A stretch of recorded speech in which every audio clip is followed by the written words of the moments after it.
Hello,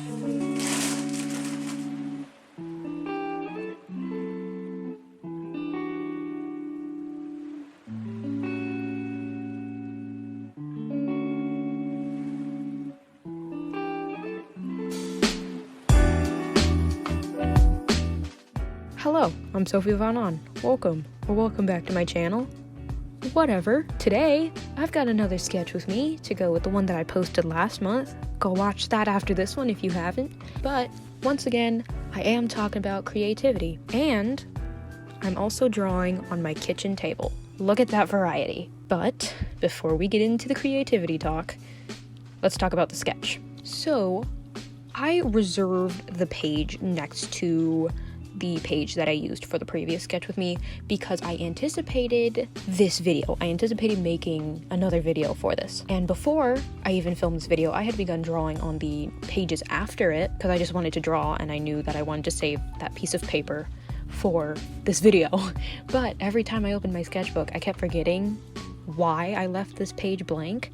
And I wondered why I skipped it like every time until I was like, oh yeah. So it's good to know that I didn't completely forget about this idea. And in all honesty, this little sketch with me was rough. I knew I wanted to draw when I set up my camera and got my sketchbook and whatever, but I didn't know what I wanted to draw. So I kind of just scanned over Pinterest for some time and like chose a few things at random, like whatever I thought about. Like the first time, a lot of those drawings came just like from my head. And then this time they were all from Pinterest or like suggestions from my sisters. And in the sketchbook, the drawings are not the best, I'll be honest, but I do hope I improve them digitally. Aside from that, though, today we are chatting about finding time for creativity. Last time, I talked about turning creativity into a business, but now, even finding time for it. We're stepping back. So, if you're unaware, I am in high school. I do not have a job yet, though I'll probably get one next year. I have no family to take care of, like buy food for or like pay bills, stuff like that. And as with the previous sketch with me, I am sure my viewpoints on these topics will change with time, as I take on more things and whatnot. But even now, I am seeing how difficult it is to actually schedule out time to both get everything done that I need to get done, as well as all the things that I want to get done. Because, as I'm sure everyone knows, school takes up far too much time. Like 8 hours? Are you kidding me? And then beyond that 8 hours, I tend to maybe have like 2 to 4 hours of extra work to complete at home because I do just flat out refuse to do my homework at school or my schoolwork at school, so it becomes homework. But that is a me problem, so, I can't complain too much. And on the opposite spectrum of that, I guess, creativity is entirely unpredictable. You can't tell yourself when to be inspired or when to produce the best thing you've ever produced, but you can at least nudge yourself in that direction. Not the direction to produce the best thing ever, but like to be inspired. Yeah, and call me a nerd, but I love being able to schedule out my time and actually follow it. And I have done a few experiments that have involved sectioning off my time every day, both my ideal day sort of experiments and the tracking every minute of my week. So I have a bit of groundwork here, like knowing my productive patterns. But then again, do I listen to myself? No. So even with all the data that I have collected on myself, I still manage to get like next to nothing done most days. And that's the thing. After school and chores and responsibilities, whatever, how much brain space should you have left? If any. School is taxing enough. Chores, not really, but you have to still do them. Other responsibilities, depends on what they are. It's kind of just like decision fatigue. Maybe it is decision fatigue. I'm not sure.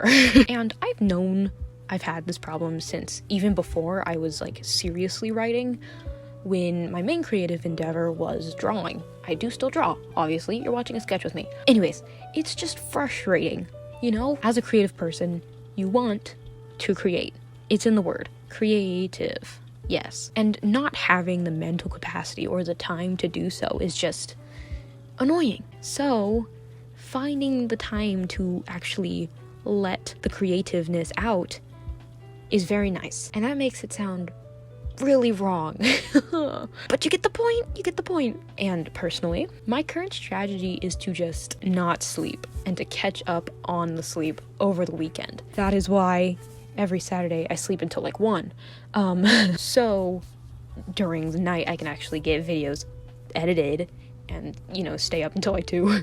And I am quite thankful to have one of the brains that can kind of function on any amount of sleep.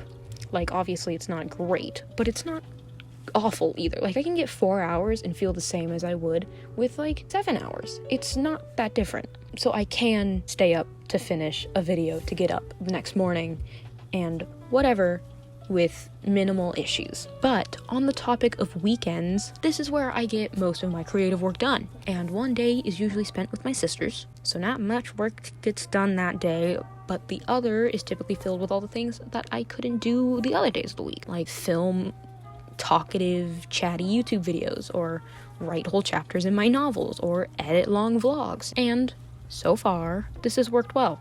As I said, I can function pretty well no matter what amount of sleep I get, aside from like the gruesomely long days that come toward the end of the week. But that's what the Saturday fat nap is for. But I want to know how you manage this sort of thing if you have to. Do you have others that you have to care for, or a job you have to attend to, or are you a student like me? And how long do you give yourself, or do you have available, to do this creative work, this creative stuff? How much have you seen that amount of time change over observing it? And have you updated your habits to conform to this slow or maybe very fast change? Or are you just chugging along, just going with it? I'd love to know. But that is it for me. Thanks so much for watching. Thanks for being here. Thanks for hanging out, Thanks for maybe sketching. If you sketched in like 8 minutes, all the credit to you. That was great. But I hope to see you in the next one.